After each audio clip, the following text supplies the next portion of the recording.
Le manga Naruto a créé un nombre de personnages charismatiques incroyables. Outre Naruto lui-même, tous les Kage sont hors niveau. Surtout ceux de Konoha. Et l'homme que tout le monde adore depuis le tout début, c'est Kakashi lui-même. Tellement incroyable qu'il rafle les titres. L'homme au Sharingan, le ninja copieur, le 6e Hokage. Et aujourd'hui, on vous raconte son histoire complète ici et maintenant. Et forcément, il y aura son vrai visage. Ceux qui abandonnent leurs amis sont des moins que rien. Et oui les Nakama, bienvenue sur Raftalil. On change un peu de format, tout ça parce qu'il y a beaucoup de changements dans nos vies suite à pas mal d'événements. Et aussi en préparation du retour définitif à La Réunion, on va commencer à parler d'autres mangas et on va faire pas mal de choses différentes. Oui, c'est assez soudain, mais dites-nous en commentaire ce que vous en pensez. Mais le plan c'est ça, au début de semaine, ce sera toujours sur un manga lambda.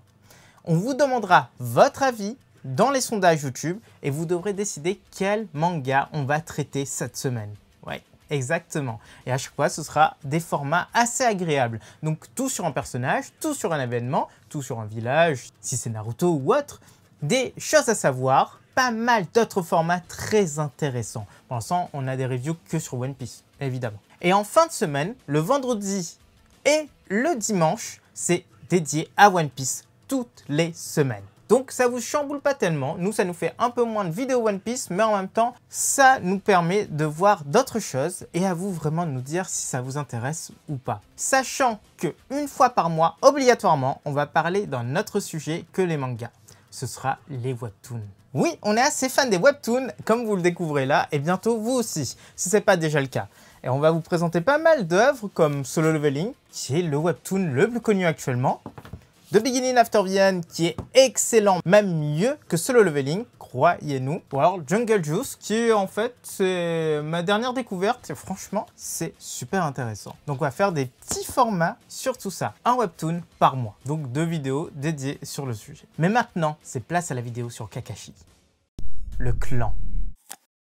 Kakashi est né à Konoha, dans le clan Hatake, un clan très peu connu et très peu développé dans Naruto. Et oui, c'est bien dommage, mais c'est un clan qui est assez caché et on ne connaît que réellement 2 représentants de ce clan. La signification japonaise est tout simplement terre agricole. Donc on peut imaginer, et là il n'y a aucune preuve là-dessus, que c'était juste des agriculteurs, donc des personnes qui travaillaient la terre à Konoha, qui contribuaient à nourrir le pays, car oui, il n'y avait pas forcément que des ninjas. Les ninjas, ils servent à quoi pour nourrir le pays? Rien du tout, c'est juste pour la défense.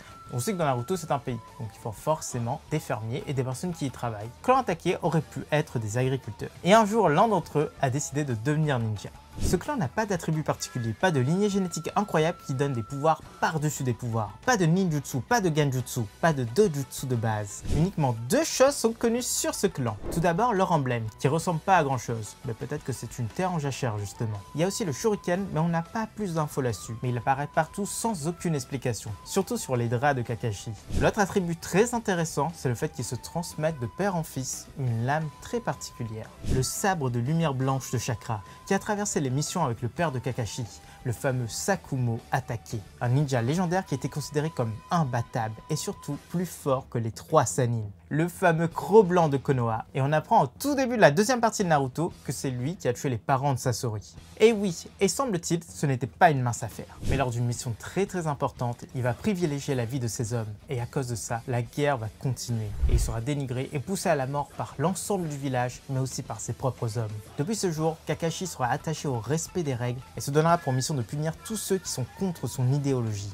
À l'âge de 5 ans, le petit Kakashi a été diplômé en tant que major de son école, ce qui fait de lui un véritable prodige et ce titre va le suivre toute sa vie. Il sera même très populaire dans sa promo. En fait, c'était juste un Uchiwa caché. D'ailleurs, on connaît pas sa maman, on sait pas. Et d'ailleurs, dès ses premiers jours dans cette école, il va se faire un excellent rival, le fameux Gai Mato. En tant que Genin, il sera dans l'équipe de Minato Namikaze, l'éclair jaune de Konoha, aux côtés de Rin et aux côtés d'Obito. Il passera le test des clochettes et lui, il va réussir en se servant des autres. Et là, stop! Parce que Minato, franchement, c'est impossible de le passer. Il était 1000 fois plus fort que Kakashi à l'époque, et sans doute 100 fois plus fort que le Kakashi adulte qui a fait passer le test à Naruto, à Sakura et à Sasuke. Et oui, il était vachement plus sympa Minato, il a laissé gagner ses élèves. Alors que Kakashi, lui, non, absolument pas, rien ne passe. Il veut juste insinuer la terreur parmi ses élèves. C'est aussi à ce moment que les sentiments de Rin sont nés, et la jalousie d'Obito également. L'examen Chunin sera une broutille pour lui, et à 13 ans, il passera l'examen pour devenir Junin, et réussira en écrasant Gai Mato. Et oui, très grande défaite pour Gai. Par contre, moi je suis Team Gai. J'adore Kakashi, mais Gai, franchement, juste pour la fin, avec son combat contre Madara, je suis désolé, mais il est incroyable. Il est, pour moi, le ninja le plus puissant de Konoha après Naruto et Sasuke. Quand tu arrives à ouvrir les 8 portes, t'es imbattable. C'est le dog et c'est respecté. Entre temps, Kakashi avait appris à maîtriser un type de chakra très particulier, le chakra de la foudre. Et il avait même développé sa technique spéciale à l'époque, le Chidori. Le traumatisme. Durant toute la période de son enfance, une grande guerre faisait rage dans le monde ninja. Suite à la disparition du 3e Kazekage, tout s'était embrasé. Les batailles faisaient rage, les Kage tombaient, comme le 3e Raikage après avoir été anéanti par une armée de plus de 10 000 personnes, alors que le Tsuchikage, lui, avait prévu de conquérir le pays du feu, en passant par le pays de l'herbe. Et pour mettre fin à cette ambition démesurée, Konoha a désigné un jeune Junin pour détruire le point le plus stratégique des lieux, le pont qui reliait les deux pays. Et ce jeune homme, c'était Kakashi. Et tout le monde connaît cette histoire car c'était sa première mission en tant que chef d'équipe. Le premier jour, il a reçu de son maître un kunai spécial, de Rin un kit de premier secours, mais d'Obito, rien du tout, en tout cas pour le moment. Dès le début de leur mission, il fut attaqué par les soldats du village d'Iwa. Kakashi en profita pour dégainer sa nouvelle technique, le Chidori, mais sa technique n'était pas au point. Peu de temps après, Minato les a laissés seuls. Hélas, les choses ont mal tourné et Rin fut enlevé. Obito et Kakashi eurent des différends car le premier ne voulait pas abandonner une des leurs et Kakashi finit par comprendre l'idéologie de son père grâce à Obito et sera blessé par l'ennemi avant d'atteindre Rin. Dans tout ça, il y eut un bienfait. Le choc débloqua le Sharingan d'Obito. Mais là aussi, ça ne suffira pas. Après la libération de Rin, l'ennemi refera surface. Et pouf, un éboulis, un sauvetage et Obito fut écrasé. Sentant son corps partir, il offrit son œil à son ami pour sa promotion. Et depuis ce moment, Kakashi est devenu l'homme au Sharingan. Sa légende est née à ce moment précis. Le sacrifice d'Obito à ce moment précis n'a pas servi à grand chose, car les renforts du pays d'Iwa sont tous arrivés. Mais c'est uniquement le fait que Kakashi ait utilisé le kunai de Minato, alors qu'il ne savait pas que c'était lié à son maître, que celui-ci a pu débarquer et sauver les deux rescapés. Retour à Konoha, tout s'est très bien passé. Non, c'est totalement faux, car évidemment, ça ne pouvait pas bien se passer. Un Uchiwa était mort dans une mission, et un autre était revenu avec son Sharingan. Les Uchiwa protestèrent tous contre le fait qu'un étranger du clan garde le Sharingan. Mais à l'époque, le père de Sasuke plaida en la faveur de Kakashi, invoquant le fait que c'était les dernières volontés du jeune Obito. Mais cette enfance terrible n'était pas encore terminée pour Kakashi. Quelques mois plus tard, Rin fut une nouvelle fois enlevé lors d'une mission, mais cette fois-ci par des ninjas du village de Kiri. Et oui, là on se demande tous pourquoi elle se fait tout le temps enlever. Et à chaque fois ça finit hyper mal. Pour détruire Konoha, ils vont sceller le démon à deux queues en elle, et Kakashi réussira à la sauver. Enfin, réussira à la sauver, ils ont fait exprès de la laisser partir. Mais elle va très vite s'apercevoir de ce problème en chemin pour Konoha, et demandera à Kakashi de la tuer. Ce qu'il va refuser évidemment, car il a promis à Obito de protéger Rin. Mais lors d'un combat contre les hommes de Kiri, Rin va se jeter sur le Chidori de Kakashi, et celui-ci va la tuer sans le vouloir. Et en même temps, une autre personne était arrivée sur place. Obito, qui avait survécu grâce aux machinations de Madara. Et le choc réveilla le Mangekyo des deux adolescents. Kakashi va tomber instantanément dans les pommes et Obito devient fou de rage. Il annihilera l'ensemble de l'escouade de Kiri à lui tout seul. Kakashi évidemment sera retrouvé et rentrera à Konoha. Il sera traumatisé par l'ensemble de ces événements et pendant très longtemps, il sera hanté par des cauchemars. Après tout, c'est sa main et son attaque qui ont tué Rin. Il va sombrer dans une énorme dépression. Il enchaînera les missions pour ne pas penser et il va même y recevoir un nouveau surnom, le tueur d'amis. Tout le monde le gardera à l'écart. Mais ce qui va le sauver à l'époque, c'est le fait que son ancien maître fut nommé Hokage. Alors celui-ci forcément va garder un œil sur Kakashi, lui attribuant des missions de protection de Kushina et non pas des missions d'assassinat. Mais encore une fois, il subit un autre choc. L'attaque de Kyobi sur Konoha et la mort de son sensei et de Kushina. À l'époque, Kakashi est totalement effondré, il faut bien se le dire. Alors franchement, comme s'il n'avait pas subi à cette chose. Donc il y a un mec qui est apparu et il s'est dit ah, manipulable le gars. Le gamin, je vais en faire ce que je veux. Et c'était Danzo. Son but, c'était de ramener Kakashi, qui était en fait de la lignée des Hokage, un élève d'Hokage qui a été lui-même élève d'Hokage, qui a été lui-même élève d'Hokage, et donc de chambouler l'héritage de Sarutobi, du 3e Hokage. Mais le troisième Hokage va réussir à le remettre sur le droit chemin. Et c'est à cette période également que Kakashi fait la rencontre de Yamato, qui avait été envoyé à l'époque pour assassiner le troisième. Depuis, Kakashi est devenu l'un des proches de Sarutobi. Il sera même dans l'escouade qui faillira dans l'arrestation d'Orochimaru. Beaucoup de choses se sont passées à ce moment-là dans l'anime, mais il n'y a aucune confirmation de l'auteur ni dans le manga, donc on ne peut pas dire que c'est canon et on ne va pas l'intégrer dans cette vidéo. Ici, il n'y a que des informations canon sur la vie du personnage. Mais en tout cas, la finalité, c'est que Yamato a rejoint les forces spéciales aux côtés de Kakashi, et un peu plus tard, Kakashi a côtoyé un autre génie. Un génie que tout le monde connaît, Itachi Uchiwa. Ils ont pu faire de nombreuses missions ensemble et il sera totalement choqué en apprenant que celui-ci a massacré tout le clan Uchiwa à lui tout seul. Kakashi commençait enfin à voir le bout du tunnel et il était bien entouré, surtout avec Guy, son meilleur rival, qui ne lui laissait aucun répit durant son temps libre. L'équipe 7. Après des années dans les services secrets, le troisième demanda à son meilleur élément de rejoindre les forces classiques. Et surtout, de former la nouvelle génération. Hélas, c'était pas trop son truc. Et Kakashi avait beaucoup de mal à accepter de nouveaux élèves. Ou accepter des élèves tout court. Il utilisait exactement la même méthode que Sarutobi, que Jiraiya sans doute, que Minato, c'est-à-dire la méthode des clochettes, mais lui, il n'avait aucune pitié. Et le critère principal, c'est qu'il fallait avoir un esprit d'équipe très aiguisé. Va demander ça à des gamins de 12 ans qui ont jamais travaillé en équipe, et là, on leur fait un devoir sur table, même pire, un devoir à l'extérieur, où vous devez tous vous entraider et désobéir au prof pour passer. C'est impossible. Moi, personnellement, j'aurais échoué 17 fois d'affilée. Alors, durant des années, personne n'a pu le faire. Jusqu'à la fameuse équipe 7, celle de Naruto, Sasuke et de Sakura. Aucun n'a réussi à prendre une clochette, mais malgré nombre de tentatives, c'est le fait de désobéir pour aider Naruto qui les qualifiera. Avec eux, il va enchaîner les missions de bas niveau jusqu'à celle du pays des vagues. Escorter Tazuna le menuisier, ce qui n'était pas une mission de rang C comme c'était présenté à l'époque, mais plutôt une mission de rang A, vu les personnes qui étaient sur le dos du charpentier. Dès le début, les choses ont très mal tourné. Les mercenaires, les frères démons, ont essayé de tous les éliminer. Une petite substitution par là, un petit fight pour les enfants, et voilà, le sauveur est de retour. Pareil, arrivé sur place, où il sera obligé d'affronter Zabuza, un ninja de haut rang engagé par Gato. Le premier affrontement verra Naruto enfin sortir du lot pour sauver son sensei, mais aussi la première apparition officielle dans le manga du Sharingan de Kakashi. Alors que le deuxième affrontement verra le retour du démon et quelque chose d'un peu plus poussé pour Kakashi. Kakashi dévoilera son invocation, l'écro tracker, et son Chidori. Et malheureusement, il transpercera Aku, comme il a transpercé Rin dans le passé. Alors là, on vous explique pas la thérapie de malade qui va se devoir se taper en rentrant en Konoha celui-là. Vous vous rendez compte? Son Chidori ne fait que tuer et les personnes qu'il ne veut pas tuer. Et à la fin, il laissera Zabuza utiliser ses dernières forces pour tuer Gato et l'installera aux côtés d'Aku pour leur dernier voyage. L'examen Chunin. Au retour de mission, Konoha sera dans une situation bien étonnante. Ils vont accueillir l'examen Chunin, qui est un arc incroyable de Naruto, vous le savez tous. C'est peut-être le meilleur arc de Naruto, avec des combats de légende. Rock Lee contre Gaara, je le regarde à chaque fois que je suis à la salle, et à chaque fois, je suis... Et du coup, ça me permet de faire plus d'exercices et moi, ça me va. C'est un des meilleurs combats de Naruto, je le placerai sans doute dans le top 5.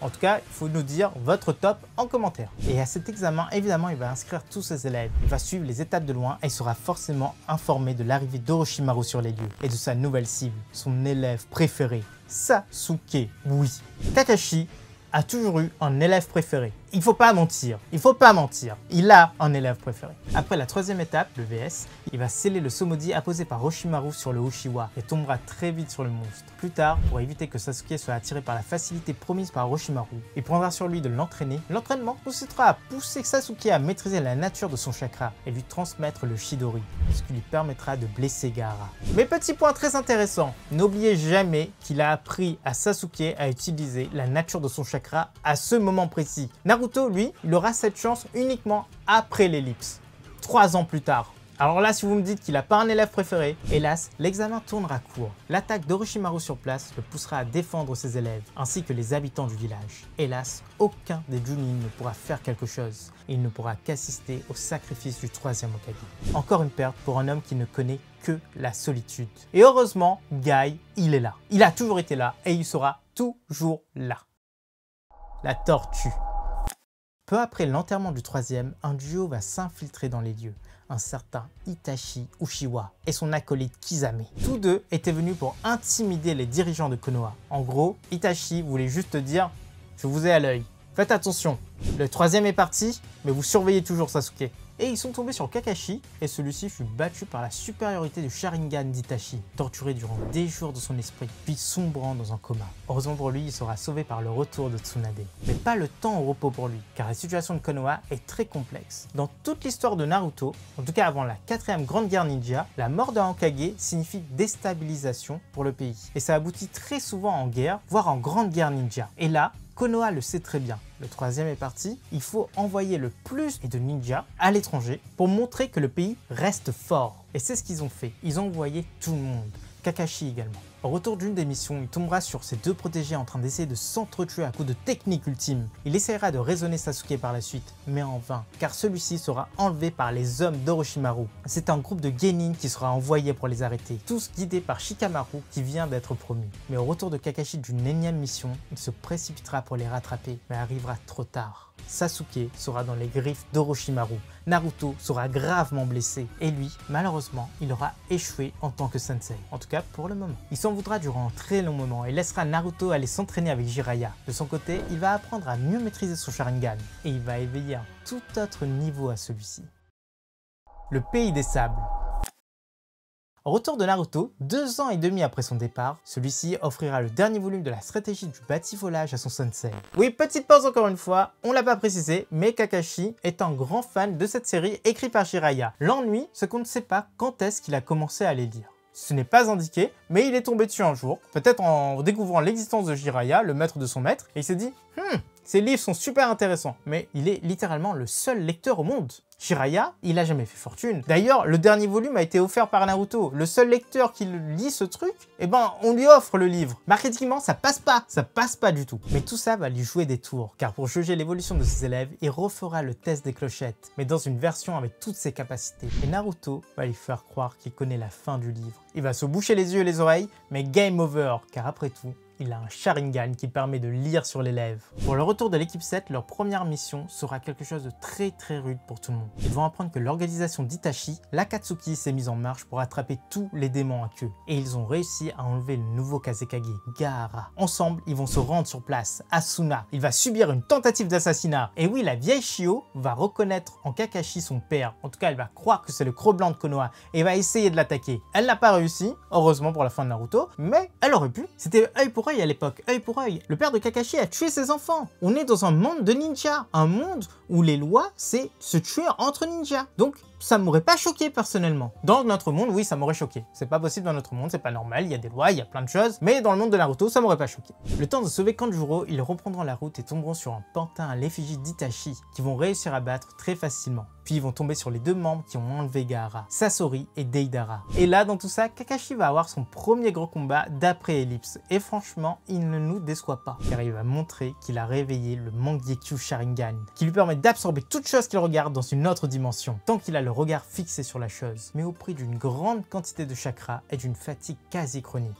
Clairement, pour le coup, on n'a pas l'impression qu'il perd la vue à chaque fois qu'il utilise ce Sharingan. Pourtant, c'est un Mangekyou, mais la raison peut être juste qu'il a changé d'œil, que ce n'est pas son œil d'origine, donc ça n'affecte pas sa vue. En tout cas, ça le fatigue de façon très violente et à chaque fois qu'il l'utilise, le mec, il peut plus bouger. Et pour le coup, il ne va pas réussir à tuer Deidara. Et au retour, c'est direction la convalescence et il sera temporairement remplacé par son fidèle ami, Yamato. La poursuite. Au retour de la nouvelle équipe 7, dirigée par Yamato, il va apprendre énormément de choses. Sasuke est toujours avec Orochimaru, il est devenu bien plus fort et il ne veut pas rentrer. Alors pour éviter que cela ne se passe à nouveau, il décidera d'entraîner Naruto à la maîtrise de son chakra grâce à l'exploitation de son atout principal, le multiclonage. Il va lui apprendre à couper une feuille en deux, une cascade. Et tout ça, c'est de l'entraînement ninja haut de gamme. Hélas, la vie d'un ninja n'est jamais sereine. Et il sera informé de la mort d'Azuma, tué par 2 membres de l'Akatsuki. Et il se portera volontaire pour l'opération de vengeance de l'ancienne équipe d'Azuma. Il fera confiance au plan de Shikamaru, Inu et Shoji. Et il aura raison. Car dès le début, il détruira un des cœurs de Kakuzu. Et il sera sauvé et impressionné par l'arrivée de Naruto et de la Team 7. Peu de temps après, ils vont être informés de la mort d'Orochimaru, tué par Sasuke. Donc ils vont décider de faire une mission de sauvetage pour celui-ci, d'aller le chercher même s'il n'est plus prisonnier des griffes d'Orochimaru. Et leur objectif sera Itachi. S'ils arrêtent Itachi, il n'y aurait plus aucun objectif pour le déserteur. Mais en chemin, ils vont être arrêtés par le mystérieux Tobi et l'étonnant Zetsu. Deux membres de l'Akatsuki qui vont leur apprendre quelque chose de très important. Itachi est mort face à Sasuke. La mort. Très peu de temps après, la mort de Jiraiya, qui était parti investiguer sur Pain, viendra frapper l'ensemble du village. Kakashi va essayer de soutenir au mieux Naruto et sera même la clé pour déchiffrer le code laissé par le grand ninja. Tout est lié à la stratégie du batifolage. Tout! Le mec, il a écrit toute sa vie ce livre juste pour ça, pour faire un code secret. Jiraiya, c'était quelqu'un de bien. Mais il aura encore plus d'importance quelques semaines plus tard lors de l'absence de Naruto. Celui-ci était parti maîtriser le mode Sennin, et Pain, le chef de l'Akatsuki, va lancer une énorme attaque sur Konoha. Tout ça pour récupérer le démon à 9 queues. Et Kakashi, évidemment, sera pris dans la bataille. Il affrontera le corps qu'il pense être le corps principal et sera battu. Cette fois-ci, nous, on avait totalement misé sur Kakashi. Oui, je me rappelle de ces épisodes. Je me rappelle de la sortie de ces chapitres. Mais on se disait que Kakashi, il avait jamais perdu en fait. Il avait toujours quelque chose dans sa manche. On s'attendait pas à ce qu'il soit écrasé de la sorte. Car il va user de ses dernières forces pour sauver Shoji et lui demander de transmettre des informations à l'Hokage. Et il va réellement en mourir. Dans l'au-delà, il reverra son père et discutera avec celui-ci avant de revenir à la vie grâce à la résurrection lancée par Nagato, convaincu par Naruto que le monde pouvait bien tourner. Le sommet. Après ces événements, Tsunade était dans un état critique. Elle a protégé toutes les personnes du village. En vain, c'est certain, car Nagato a ressuscité tout le monde, mais ça, elle ne pouvait pas le savoir, donc elle a fait son devoir et elle l'a très bien fait. Alors un nouvel Hokage devait être désigné pour maintenir la puissance du village. Kakashi sera pressenti et son nom fortement discuté. Mais Danzo empêchera ce moment d'arriver plus tôt. Il va évoquer le fait que Kakashi est de la même lignée que l'ensemble des autres Hokage. Et il a un peu raison sur ce point-là. Nous, on est d'accord que Kakashi devienne prochain Hokage, mais dites-vous que dans Konoha, on ne peut pas devenir Hokage si on n'est pas élève d'un ancien Hokage ou alors l'élève d'un élève dans l'ancien Hokage. Regardez bien. On a Hashirama et Tobirama qui ont été les maîtres de Sarutobi. Sarutobi a été le maître de Jiraiya. Jiraiya a été le maître de Minato. Minato a été le maître de Kakashi. Et Kakashi a été le maître de Naruto. C'est une oligarchie. Mais dans tout ça, Kakashi sera très soulagé. Enfin, à moitié, car Danzo quoi. Les informations vont alors très vite arriver. Sasuke aurait rejoint l'Akatsuki et aurait capturé le démon à 8 queues, le frère du Raikage. Il sera condamné à mort par celui-ci. Alors Kakashi va aider Naruto à se rendre au sommet des Kage au pays du fer. Ensemble, ils intercepteront le Raikage qui reconnaîtra Kakashi mais ne changera absolument pas d'avis face à Naruto. Lors de la nuit, Tobi viendra chercher Naruto mais sera intercepté par Yamato et Kakashi. Puis par l'arrivée de Gaara qui annoncera les exactions de Sasuke. Celui-ci a attaqué le sommet des Kage. Et Tobi, alias Madara, en a profité pour déclarer la 4e grande guerre ninja. Kakashi et Sakura pisteront Sasuke et tomberont sur celui-ci après sa bataille contre Danzo. Leur but, le tuer. Et ce sera la première fois qu'ils essaieront de le tuer. Et la dernière fois également. Et l'ancien membre de l'équipe 7 n'aura aucun scrupule à vouloir faire la même chose aux deux autres. Sakura sera la première qui voudra tuer, mais celui-ci sera sauvé par l'arrivée de Naruto, qui empêchera aussi Kakashi de tuer Sasuke. Puis l'arrivée de Tobi et de Zetsu mettra un terme à cette joute. Surtout que le Kamui ne marche absolument pas contre Tobi. Et à l'époque, on ne sait pas pourquoi. La 4e grande guerre ninja. À son retour à Konoha, les lieux seront à nouveau sans Hokage. Danzo vient de mourir de la main de Sasuke, alors le conseil va à nouveau se réunir pour nommer un réel Hokage. D'ailleurs, petit point, Danzo ne sera jamais considéré comme Hokage car il n'est pas officiellement intronisé. Et surtout, il a un peu manipulé du monde, donc c'était un peu compliqué. Le conseil sera sur le point d'adopter Kakashi en tant que nouvel Hokage. Et c'est là que Tsunade va se réveiller et encore une fois, Kakashi sera sauvé. Mais le monde était en émoi et la guerre était sur le point de commencer. L'Akatsuki venait de recruter un allié de taille, Kabuto, qui a ressuscité les plus grands ninjas du monde grâce à l'Edo Tensei. Alors la mobilisation fut générale et tous eurent un nouveau bandeau, avec écrit ninja dessus et non plus le nom de leur village. Tout ça pour gommer les différences. Et pourtant, tout le monde était habillé comme son village natal. Tranquille, ça va, c'est pas si grave. Ah bah après on peut comprendre, les dépenses auraient été astronomiques pour tout changer. Et il y a eu une ribambelle de chefs qui ont été nommés, dont Kakashi qui fut le général de la 3e division. Ce qui en fait une très belle promotion pour cet homme. Son grand combat au début de cette guerre sera face aux 7 épéistes de la brume, où il va retrouver Zabuza et Aku. et forcément, il finit par les sceller malgré de nombreuses blessures. Il va ensuite s'éloigner de cette division avec Guy pour épauler Naruto dans un de ses plus grands combats, celui contre Tobi, alias Obito Uchiwa. Leur combat aura lieu dans la dimension du Kamui, où Kakashi sera abandonné avant d'y sortir après la défaite d'Obito et d'essayer de l'assassiner. Mais il va être arrêté par un autre ressuscité, le fameux 4e Hokage, leur ancien sensei. Madara fera alors son entrée en scène. Ressuscité, il va tout prendre, même l'œil de Kakashi, et deviendra le Junshuriki parfait. Kakashi assistera à l'ouverture de la porte de la mort par Guy, à l'arrivée de Sasuke et Naruto ressuscités sur leur forme ultime. En somme, il se fera largement dépasser, car sans son Sharingan qui a été volé par Madara, à cette époque, il ne peut rien faire. Et poup, pas besoin d'opération ni de convalescence, l'œil est enlevé, remis, tout va bien. La magie du chakra. Naruto utilisera ses nouveaux pouvoirs pour soigner son sensei. Même mieux, il va régénérer cet œil qu'il avait perdu lors de son enfance. Ça, c'est les pouvoirs du Rikudo que Naruto n'aura pas à la fin de la guerre, ce qui est bien dommage. Mais tous vont échouer face à Madara, qui va activer son plan, et qui sera lui-même doublé par Kaguya. La fameuse résurrection venue de nulle part est pourtant si incroyable. Sasuke sauvera l'équipe 7 de l'illusion ultime, mais Kakashi sera un réel boulet face à ses 3 élèves. C'est difficile à dire, mais c'est la vérité, et pour le moment, Kakashi ne sert pas à grand chose. Il sera même doublé par Obito qui l'empêchera de se sacrifier, et il assistera à la mort de son ami, qui lui fera quand même un dernier cadeau et pas des moindres, le double Sharingan, éphémère mais efficace. Et là, vous êtes nombreux à vous demander comment c'est possible. Obito mort, et pourtant, il passe son Sharingan à Kakashi, qui va pas le garder éternellement, mais il le passe quand même. Et bien la solution peut être simple. Le Sharingan d'Obito permet de changer de dimension. Alors imaginons que pendant un court moment, celui-ci peut changer de dimension entre la dimension des morts et la dimension des vivants, et donc envoyer quelque chose, son Sharingan qui passerait cette barrière. Après tout, les Dotensei existent, et quand on ressuscite quelqu'un qui a eu le Sharingan de son vivant, il aura forcément le Sharingan dans sa résurrection et Dotensei. Donc c'est à peu près la même chose. La barrière est passée et il lui a donné ses Sharingan. C'est comme si c'était quelque chose en plus de ses yeux qui ne remplace pas ses yeux. Et Kakashi va nous invoquer un Susanoo magnifique qui a la même cicatrice que lui sur le visage. Il pourra même générer des shurikens distordant l'espace ou même passer à travers toute chose. Pour nous, le Kakashi le plus puissant qui n'ait jamais existé, c'est celui-ci.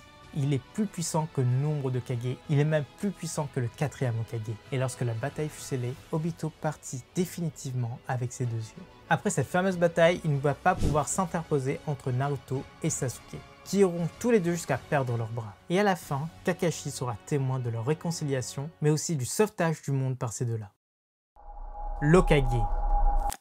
Et à son retour du village, Kakashi sera piégé par Tsunade. Et oui, il y est échappé 2 fois, une 3e fois, ça se peut pas. Jamais 203. Tsunade va nommer Kakashi Hokage.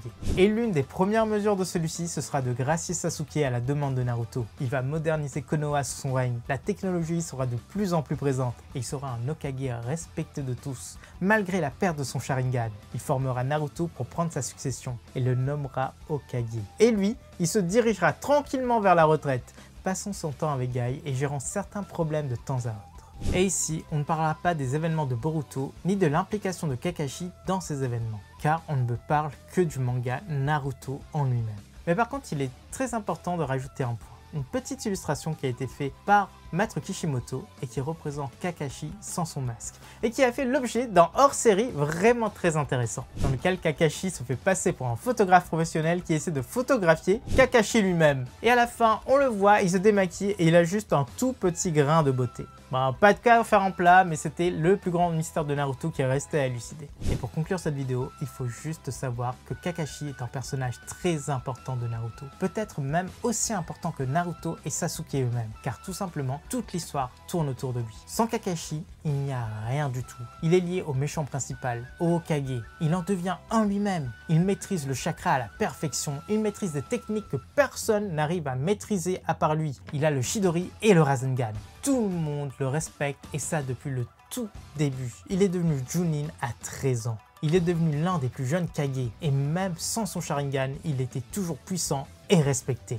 Et enfin, il a été l'homme qui a fait de Naruto le meilleur des Kage. Et voilà les Nakama, c'est déjà la fin de cette vidéo. On espère que ça vous a plu parce que franchement, c'était assez agréable de la faire, même si elle était très longue et je pense que je vais prendre énormément de temps à la monter. C'est un test sur la chaîne. On va continuer un test pendant environ un petit mois. On espère que ça va vous plaire. Et dites en commentaire ce que vous en pensez. C'est très important pour nous. On va commencer à faire pas mal de vidéos assez variées sur la chaîne, comme on vous le dit, sur beaucoup de mangas différents, sur les webtoons, sur des petites découvertes. Vous allez voir, ça va être assez agréable. Donc on va commencer à faire tout ça. Ce sera des grosses vidéos évidemment dans ce style-là également, parce que là, je pense qu'elle dure quand même au moins 30 minutes. Si on est bien. Et beaucoup plus si on est bien, encore mieux quoi. Donc dites-nous ce que vous en pensez. Et à bientôt les Nakama.